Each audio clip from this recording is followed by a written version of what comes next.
What's going on, you guys? J-Man106 here. I'm gonna show you guys the child-proof door lock. Here's how it works.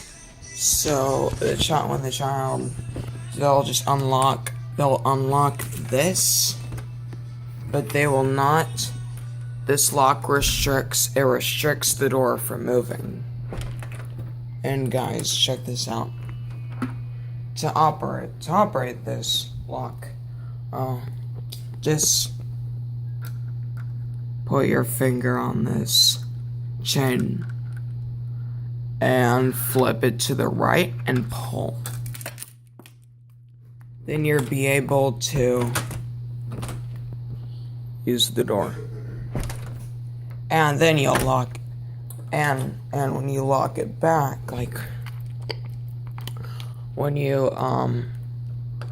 lock it back, it resets itself.